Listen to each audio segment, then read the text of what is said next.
Okay, I decided to do this video because there doesn't seem to be enough information on the internet about Sprinter vans. So this is a 2006 Sprinter van, and what we're going to be doing here is we had a drive shaft go bad. So one of the first things you want to do if you suspect the drive shaft going bad, one of the first signs is when you start to put it in drive or reverse, you're going to hear like a knocking noise, like an audible sound of like tapping metal. And that's the first sign that the universal joint is starting to go bad.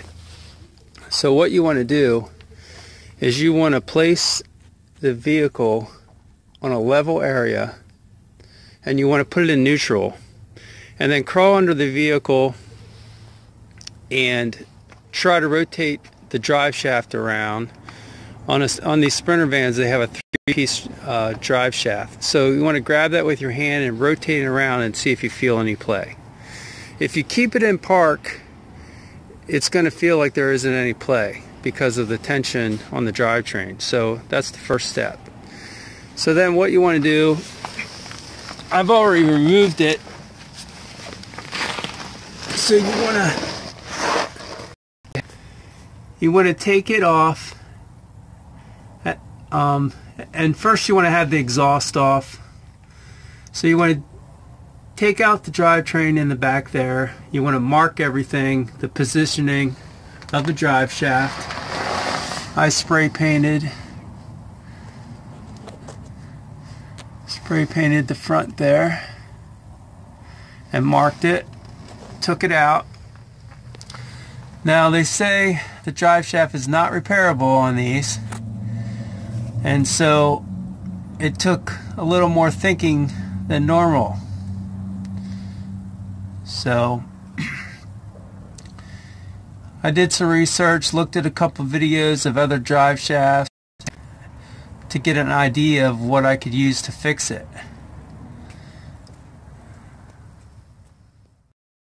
So the reason it's not serviceable is because from the factory you can't buy this part. You can't buy the universal. So they stamp it in to the collar. This is the original side. They stamp it in there. So what you have to do is you have to grind each side of each point. You don't have to do both sides, you just do one side of each. So I ground one side and I ground the opposing side, and then that allows me to push out the old universal joint. So then I did some measurements with a caliper, and I came up with these measurements. So the outside dimension of the universal is 2.94, and the cap, which is this part right here,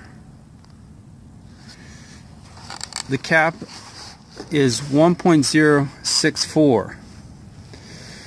So Advanced AutoZone was lucky enough to let me go in there and look through all their stuff on the shelf. Here's a picture of the old cap that I measured, and I was able to come up with this door latch universal joint, and here's the number.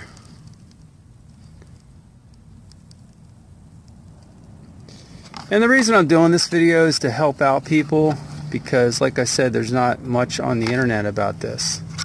So this universal has a grease fitting on the cap. The original doesn't have a grease fitting at all, so you can't service it. So then what you want to do, the cap size on the Duralast is 1.0635, so it's not a tight fit. So when you push out your original universal, you just want to lightly clean it up. Don't go crazy with sandpaper because you're going to create a sloppiness, because this is supposed to be like a press fit pretty much. So in my case, it was, the one end was cleaned up a little too much before I figured this all out, and what I ended up using was cleaning up the surfaces and putting red Loctite on the universal and on the housing part, and then pushing in. But before I had to do all that, because in my situation it was left in this disrepair of using it too long, and what had happened is it actually wore out this part of the knuckle on the one thing. So the downside here, I actually had to re-weld this knuckle part and then reshape that hole to receive the cap when you pressed it in. And then I had to repair this because this metal was completely worn away because it was rocking so much, had so much play, that this was actually hitting here. So I reinstalled it using the one side, the original, which would be this side. I left the original stamp marks in there so that I could slide the universal in and bottom it out on here, and then when I put the other cap on, I punched it to hold it in place. So that's pretty much it. So now we're going to reinstall it.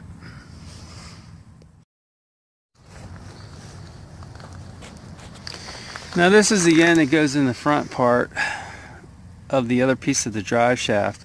So what you want to do is make sure this is cleaned up. I actually do have a painted mark here to figure out the exact positioning. And so what I'm going to do is I'm going to put a little bit of grease on these splines before it goes in. So there, I put some grease on there. Very little grease, but. So here's the drive shaft put back in place. I haven't put the bolts in yet. And I put a little grease on the bolts. And then I'm going to put them back in. Vehicle is back in neutral to install it, so you can rotate it, get it in the same spot. So that's pretty much it. Thanks for watching.